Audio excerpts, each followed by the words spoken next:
How uniquely qualified are you for this position? Well, I think that if I judge myself, I'm humbled in the first place by the fact that President Mahama decided to say I should be the one to go there. I've led people before. Long time ago, I used to be the coordinator of the Ghana Political Parties program when I was working at the IEA for 10 years. Met with the leadership of the political parties that had representation in Parliament to discuss issues of national importance in an apolitical manner and to make proposals for reforms as to how our democracy can be improved. And these were leaders who had different perspectives, party people, party leaders who had different perspectives as to how things would have to be done.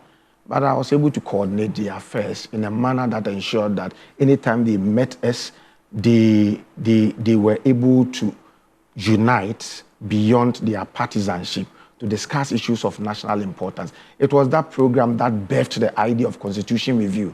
It was that program that birthed the preparation of the Presidential Transition Act. We had done a study that said that Ghana was so polarized and we had to depolarize the body politic. And in that study, it was unearthed that one of the causes of our polarization had got to do with our constitution itself.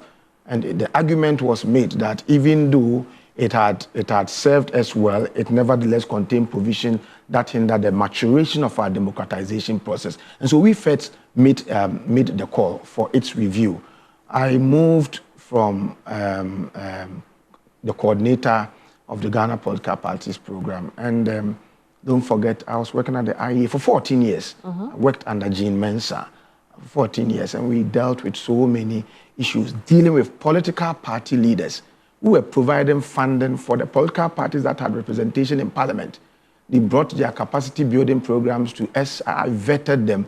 It was upon my approval that MPP, NDC, CPP, PNC got money for their capacity building program. We have worked. Then, at the University of Ghana, I have served as the director for Center for European Studies. I did so for 5 years and brought all EU member countries and their reps together to dialogue with the center, to discuss issues with students, and they provided funding. And we held on to that position for 5 years. And recently, as you may be aware, I was elected the General Secretary of the University Teachers Association of Ghana, and then I moved on to become the president of the UG chapter of UTAG. And these are inquiring minds. You're talking about professors, senior lecturers, lecturers, associate professors, and all that. These are very critical people. If you write, if you speak, and there is no comma, they're able to point out to you. And by the grace of God, I've been able to work with them from my election up to now in a manner that has led to the improvement, in many of the things that were affecting them. And I'm sure I've had so many people coming to me that you served us so well.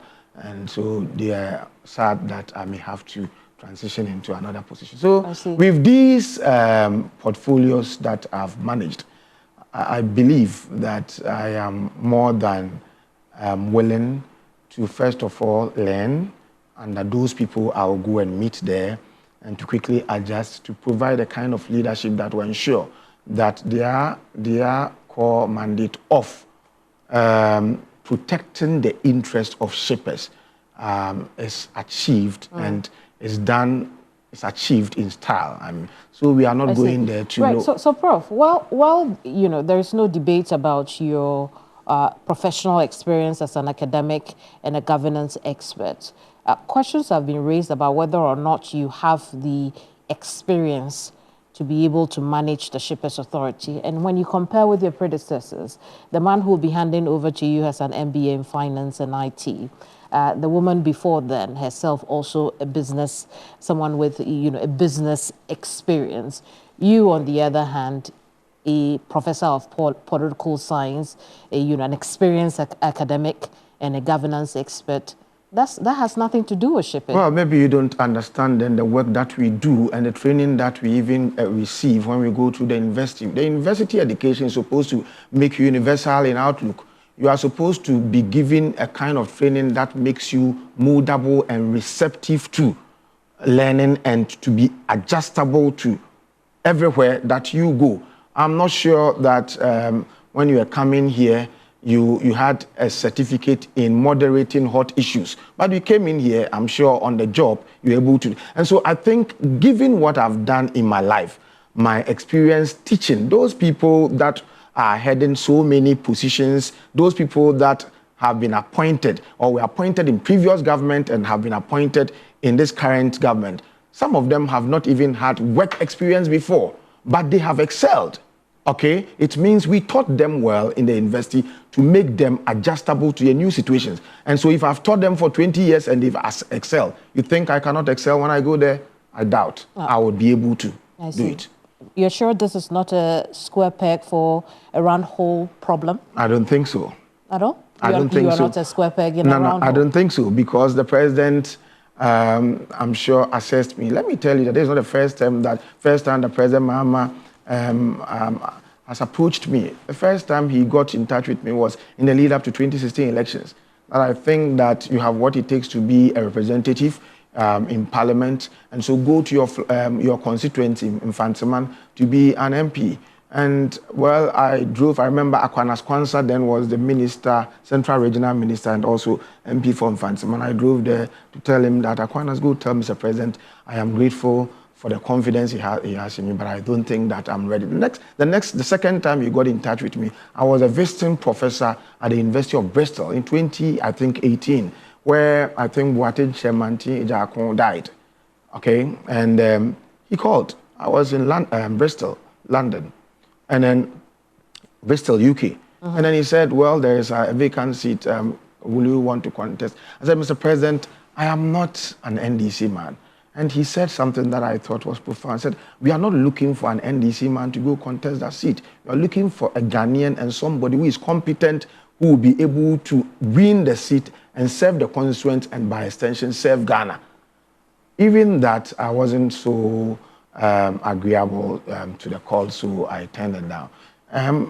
The third time is for me to be asked to hold this position. I'm sure that he himself, he's assessed me for a long time. And if he thinks that I'll be able to do it, I think I would humbly agree with his own judgment about me. I see. Prof, you wrote a paper or co-wrote a paper on maritime security.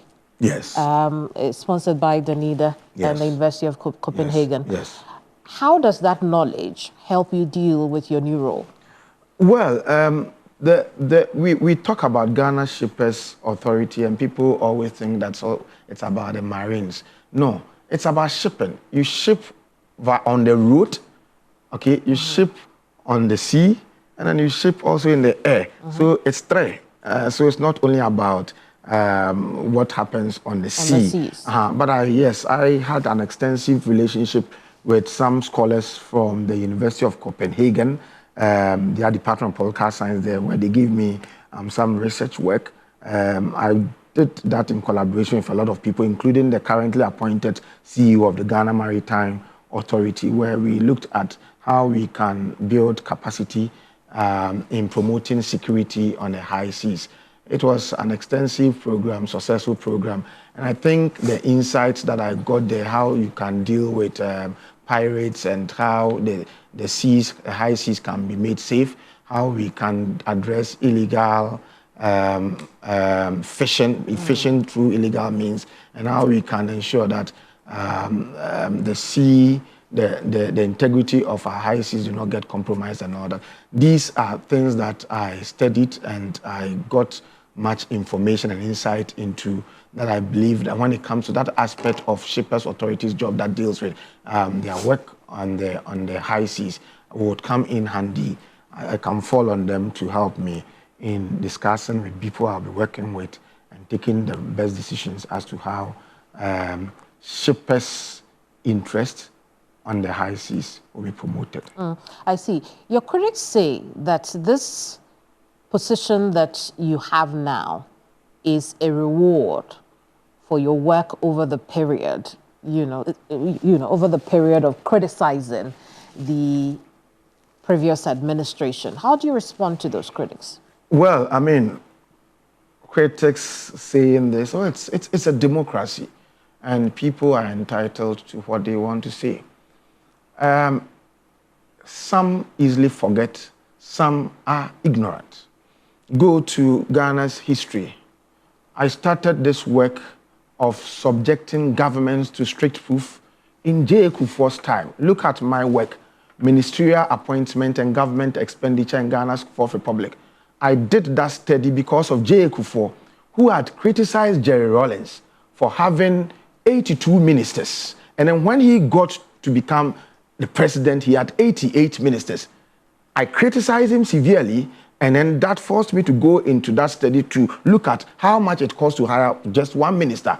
And throughout the tenure of J. Kufuor, I criticized him.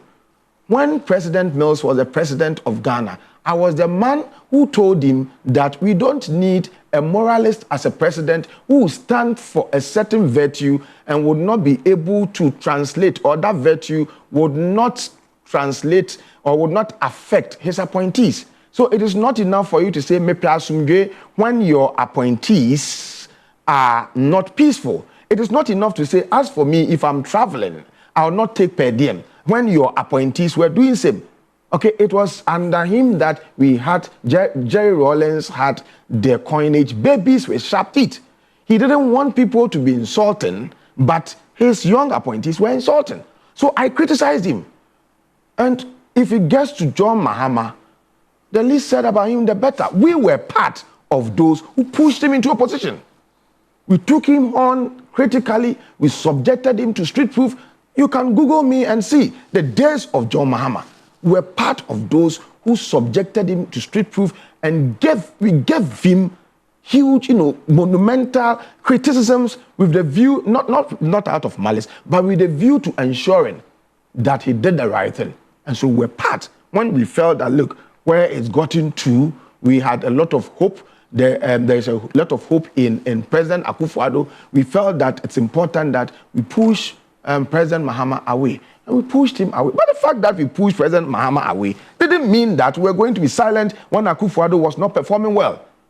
And so we had to take Akufo-Addo on. And sometimes people would have to understand that we too, that is who we are. I cannot look at what you are doing, and if it is wrong, I would say that it's because I supported your bid to becoming elected as president, and so I wouldn't keep quiet. Maybe if people have that view about me, then they don't know me. So go and ask Jim Mensah when I was working with him at the IE. When she was paying me a staff meeting, I disagreed with her. Okay, go to the University of Ghana. I mobilized people to go on demonstrations, sometimes against my own management.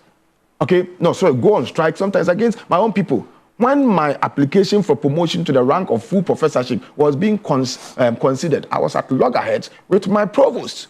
I didn't care. I mean, if I find it unreasonable, if I find something wrong, I cannot keep quiet, I have to say. And so when we compared what John Mahama had did, that we thought was shambolic, to what President Akufo-Addo was doing, that was super shambolic. I had no option than to subject that regime, the previous regime, also to street proof. But so that was what we sought to do. And if after doing that, President Mahama feels that, look, you criticized President Akufo-Addo, and then I have been elected. I want you to come and play a role in my government. Must I say, because I criticized President Akufo-Addo, I wouldn't serve the government, I wouldn't serve the nation?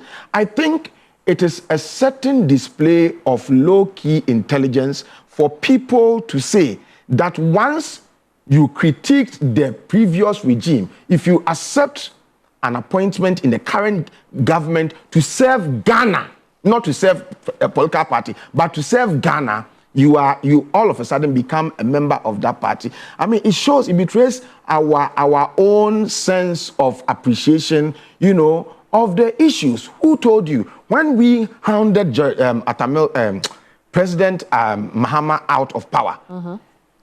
If Akufo-Addo had approached me and said that, look, we think that we can serve Ghana, not party.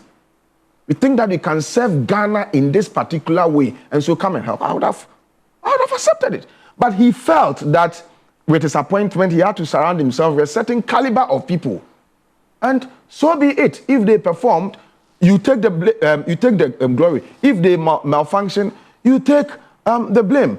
And so it's not a reward. Let me make this point. So I believe that it is part of good governance for a leader who is elected to be open-minded and to be competent and humble enough in looking at in having a total audit of the nation's human resources with the view to selecting those who he think can help govern the country. When they govern the country and the nation becomes developed, then your political party can cash in benefiting from the development. And so it is President Mahama's duty to look for those he thinks can help him govern well. Sometimes outside of his political party. This man, Professor Kwesi Prempeh, has been appointed to lead the Constitution Review Committee's work. He's not an NDC man. So does he suddenly, and he was criticizing President Akufo-Addo, does he suddenly become an NDC man? Right. So hang on. Perhaps it may not be a reward, but it may be to keep you quiet. I'll have you answer that when we come back from the break. Don't go away.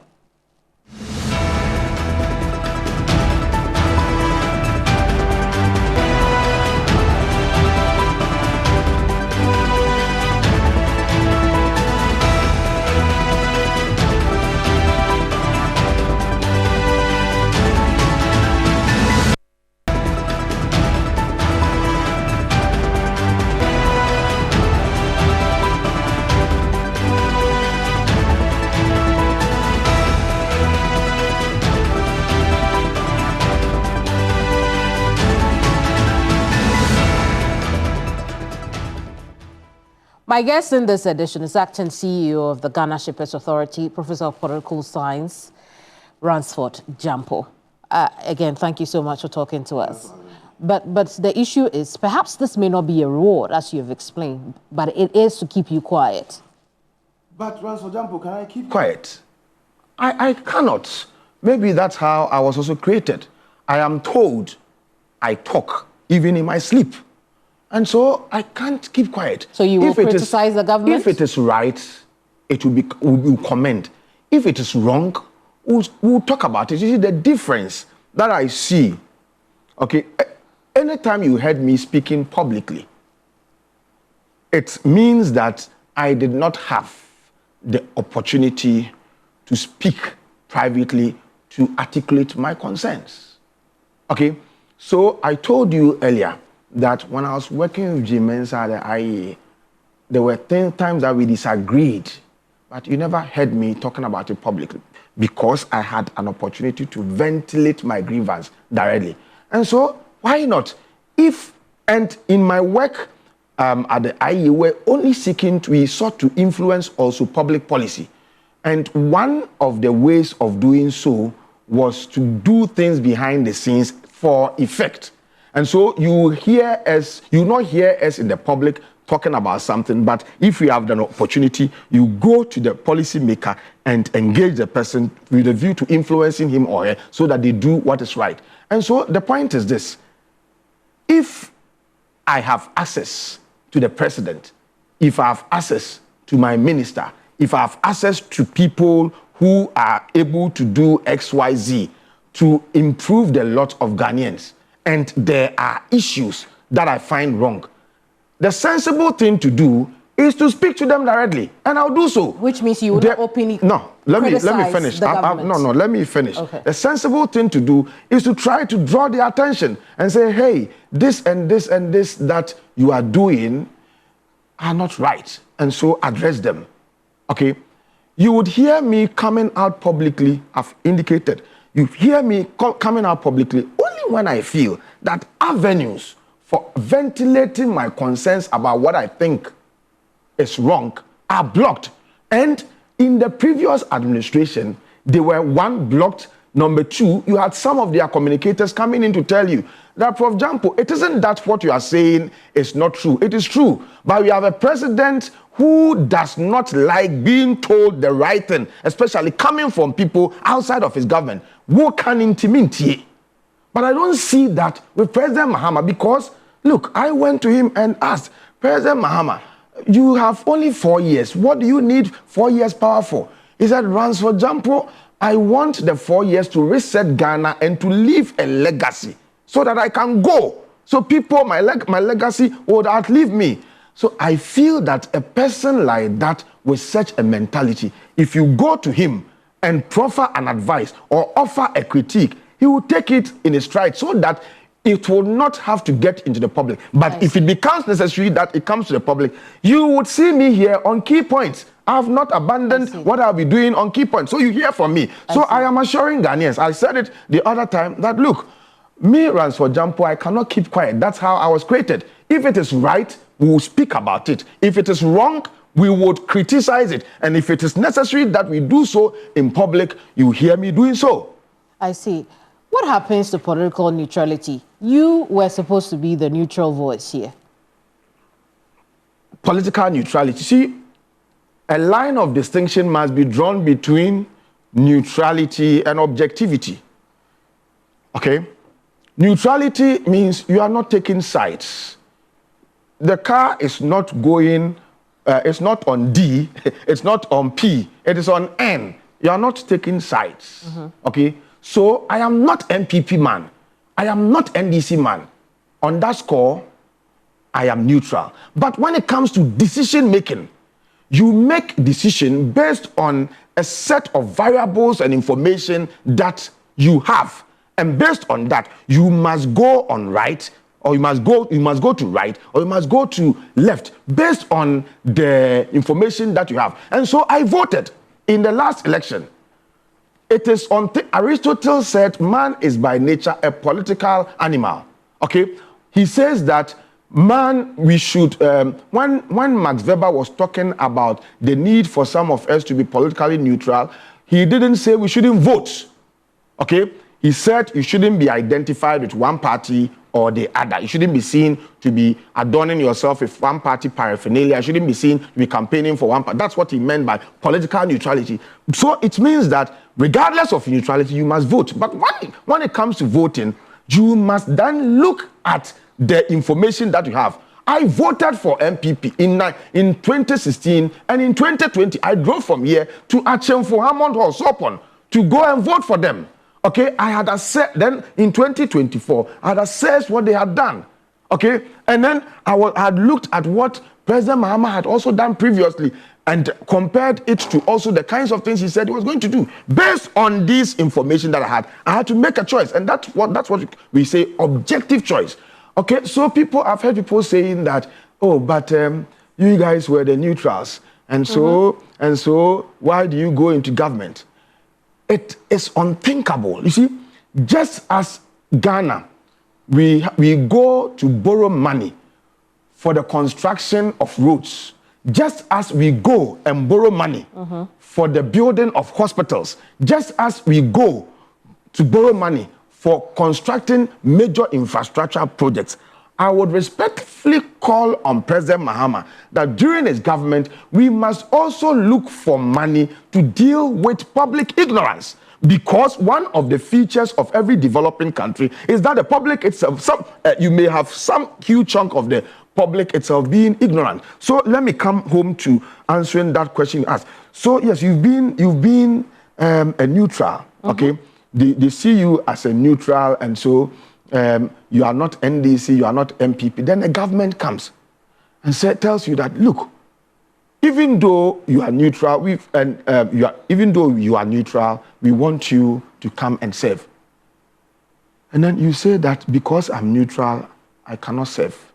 You see, in my view, it is actually unpatriotic, it is actually nation-wrecking, and it's actually a show of lack of commitment to the nation's cause to criticize a regime for wrongdoing and to refuse an opportunity to go help right what is wrong in the service of not a political party, but in the service of a nation. So I do not see why you are neutral. A government feels that you can do something and do it well, and they say, even though I have the knowledge, even though I have the competence, even though I have what it takes to help develop Ghana, because I'm neutral, I will not do it.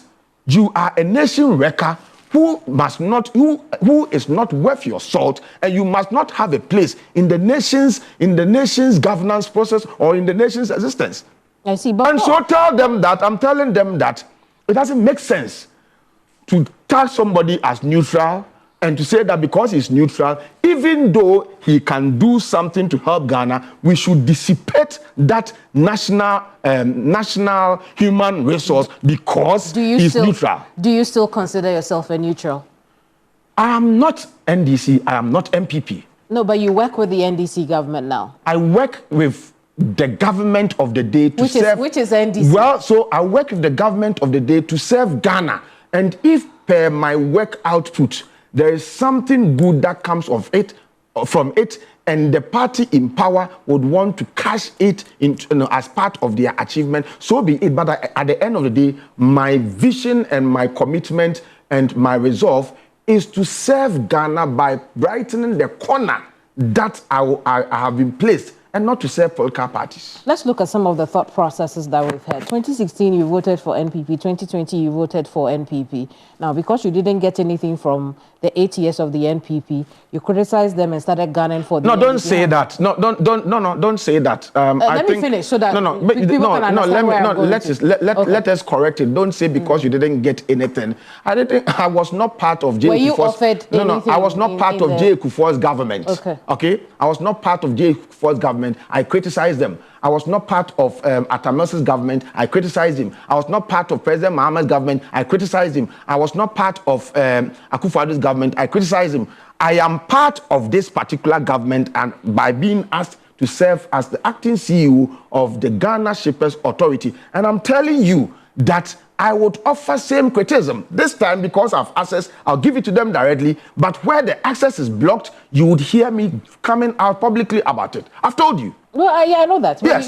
So let's not go. You should have waited for where the question was going. In that, I was asking whether or not you planned this whole thing to ensure that you get a position in this government. I planned this whole thing to do what? So that you get a position in this... A position for what? John Mahama II government. Go to the University of Ghana campus. By the grace of God, I'm a comfortable man. Go there and ask. By the grace of God, I ran the Gyampo consult. By the grace of God, I'm comfortable. So it's not about you would look for a position or what. It's about service to Ghana. Okay? We've served 20 years teaching. Okay? And doing other things. So if you are called, don't forget that I've told you that this is about the third time. If you are called to come and serve at that higher national level, then it gets to a point in time, let's give it a try. Besides, yes, 20 years teaching, is it not tiring? Isn't it good for you to take a certain break, go and see how things happen elsewhere, and come back? Okay, because let me say, so for the past 20 years, I've not also been on leave. 20 years working, I've not gone on leave before. Okay, and so I think that it is not about what you are saying, that you are looking for a position. Well, planning your exit from academia. No, so that no. Where my criticisms. So let's put it all together. Your experience is in politics, governance, and academia, and you are not. Are you a member of the NDC? No. No. You are not a member of the NDC. The area where you have been put to is not in politics, governance, or academia. You've been put into Shippers Authority. And what you're telling us that it is not a reward.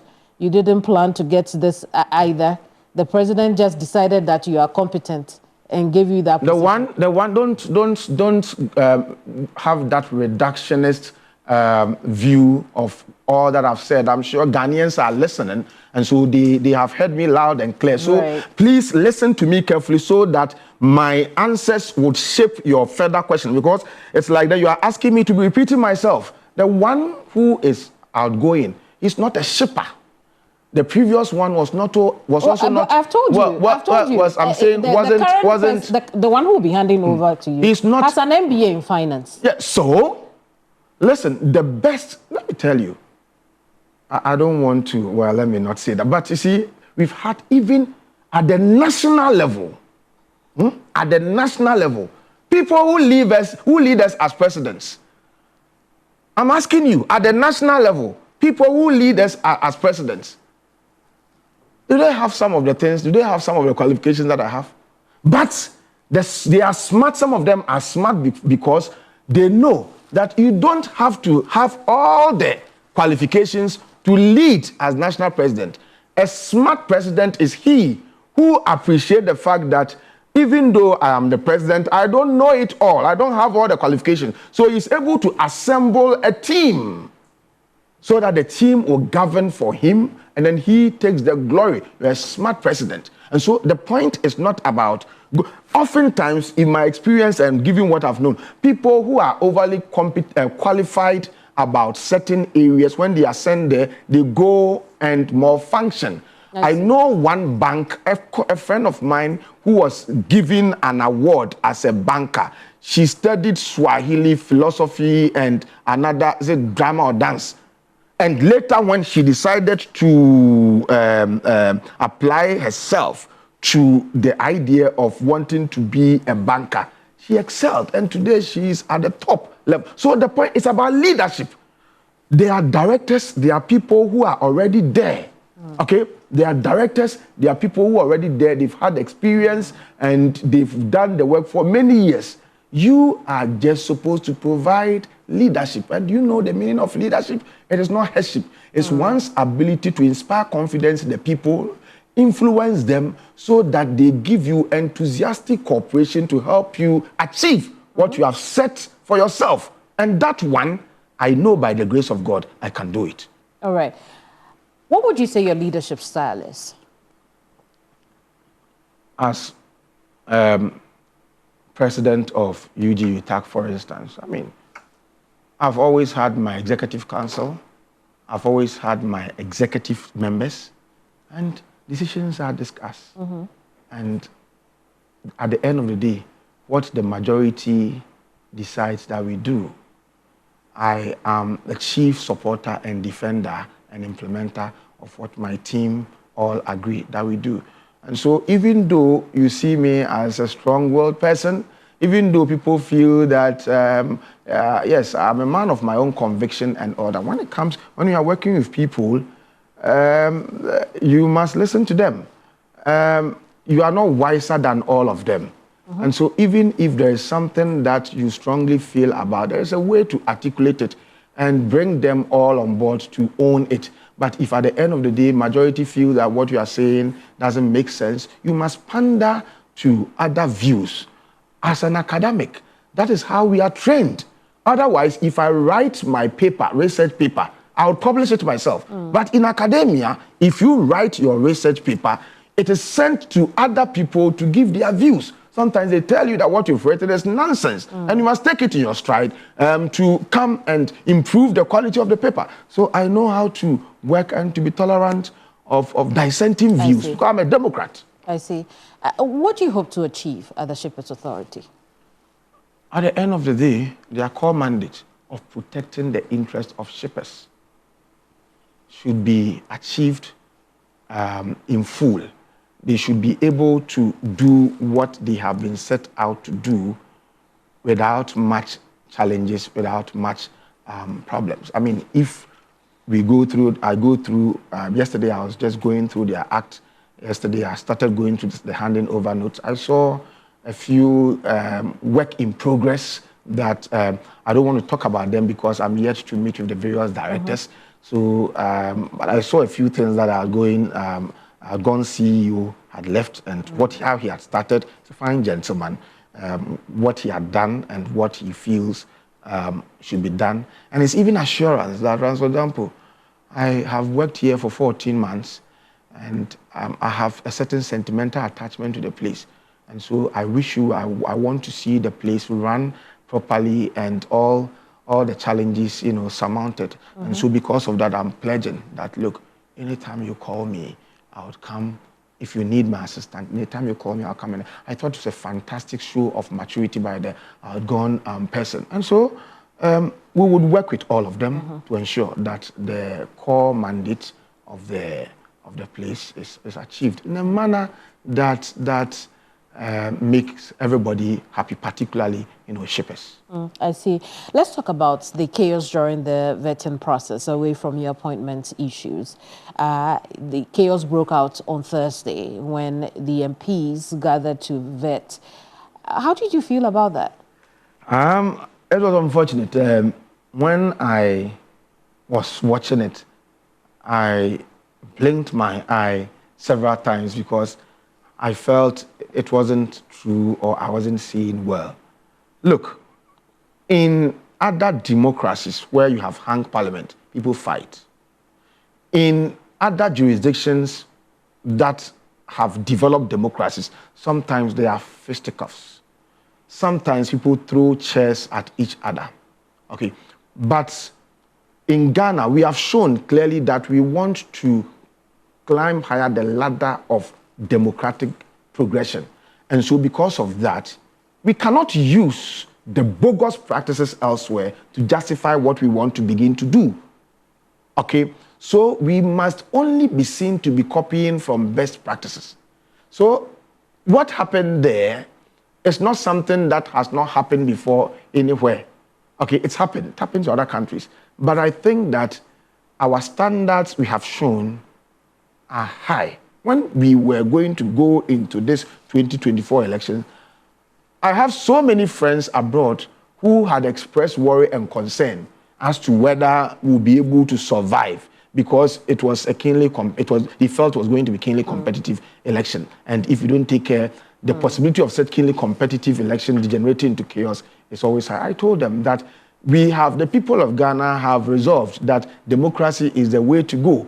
And so I don't think that we would... What this tells us is that we didn't learn from the events of the 8th Parliament, but I'll come back and take your thoughts on that. Don't go away.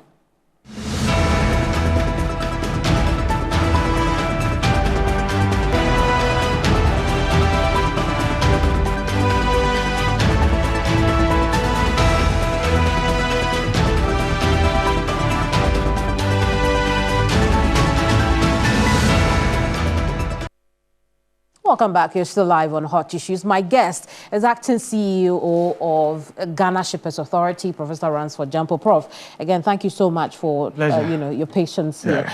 This could be symptomatic of the fact that our MPs didn't learn from the events of the 8th Parliament when a similar situation or event broke out.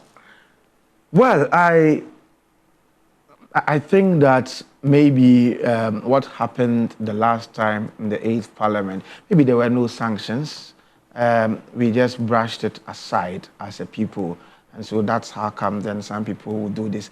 But I'm happy to note that I'm told Speaker Bagbin has cracked a certain whip, suspending some people. And I believe, you see, when Bagbin was elected, I felt that it was a victory for parliamentary democracy. And I was surprised that people were even paranoid as to whether he was going to be elected. He had clearly acquitted and discharged his duty. So the point I'm making is that I am happy that he's taking some measures, cracked the whip, suspending some people. And I believe that going forward, given what has happened and the punishment that is being meted out to those who were found culpable, we would not continue on that tangent as Parliament. But clearly, it was unfortunate. These are honorable people who are supposed to, you could just disagree, you could just walk away and order.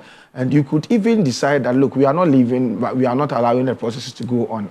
That will still be within. But to break chairs, look, at the students' front, previously, anytime students went on procession and demonstration, they broke chairs, they destroyed public property and all that. We have now been able to socialize them into accepting the fact that you can dissent, you can go on your procession, you can go on demonstration, whilst we leave public property intact. So if among the little young students, they have now appreciated the fact that they can express dissent, go on procession without destroying public property, then I find it difficult to understand why or how members of parliament, who are supposed to be honorable people, would be angry to the point of breaking chairs and tables. But this same suspension that, you know, you have commended, the minority caucus in parliament have, you know, condemned it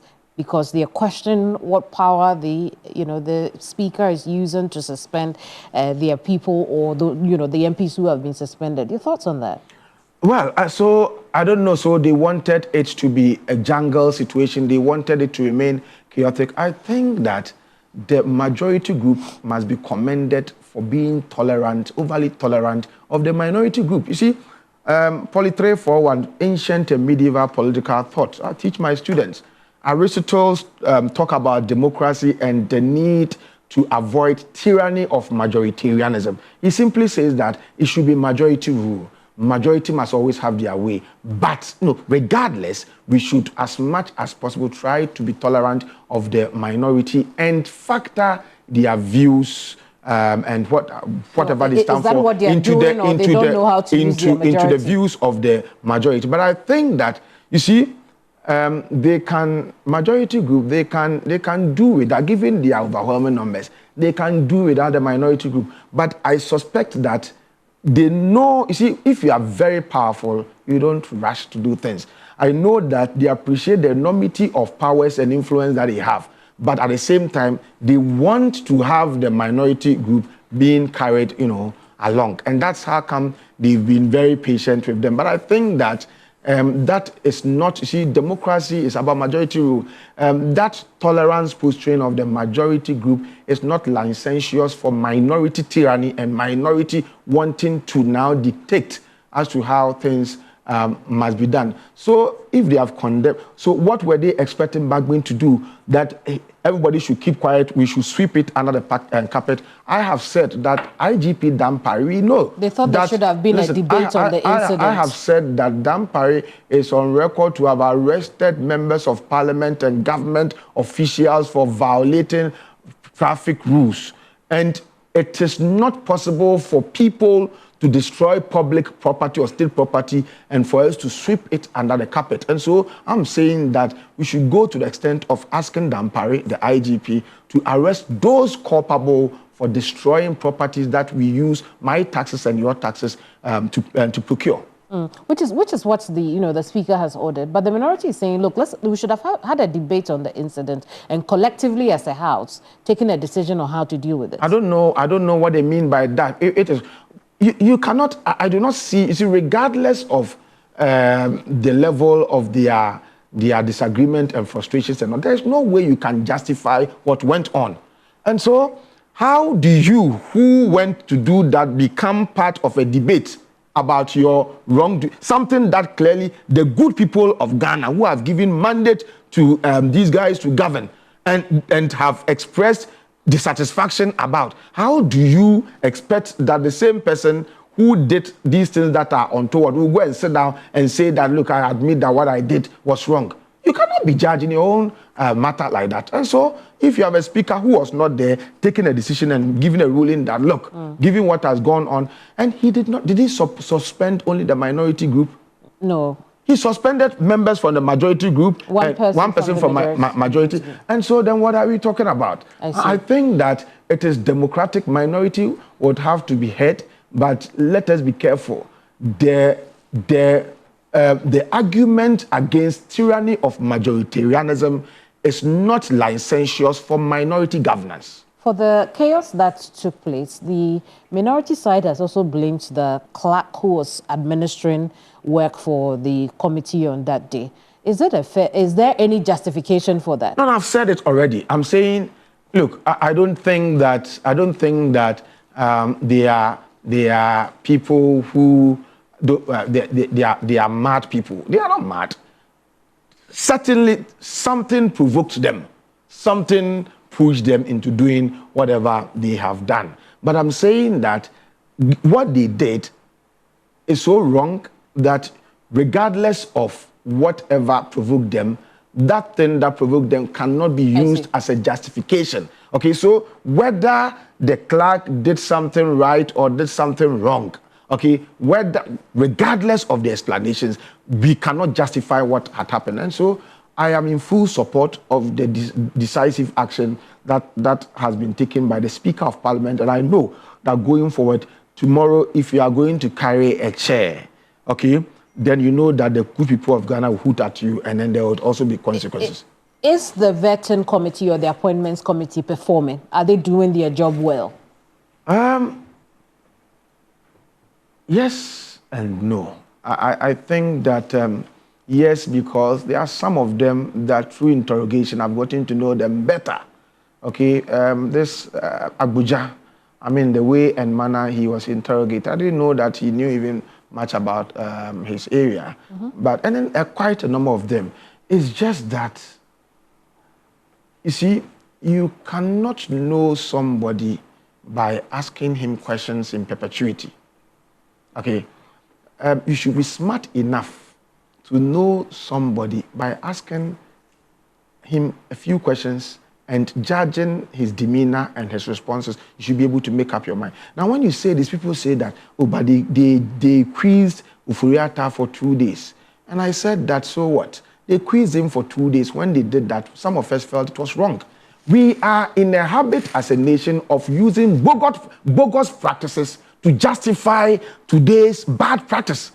They quiz somebody two days, and so we must continue on that tangent. I think it is not good. And I'm hearing that there is some ground rule that may have been accepted by both parties that the minority leader can ask unlimited questions. And I'm saying that I don't think that if they have that rule, the intention is truly to give him that unfettered and unlimited chance to ask all manner of questions. Because if you don't take care, what people may not have thought about is that you may have a leader who said that because I've been given chance to ask unlimited questions, he asks a question the whole day and will tell you that tomorrow will continue. Tomorrow comes and you tell that, give me 1 month to be asking questions, because you're giving him unlimited opportunity to be asking questions. And at the end of the day, you may have a vicious person who would prevent or who use that opportunity to prevent government from being not asking any questions. So what questions are they asking? Well, but my point is that, see, vetting is vetting. Okay, if they are not asking any question, it is bad.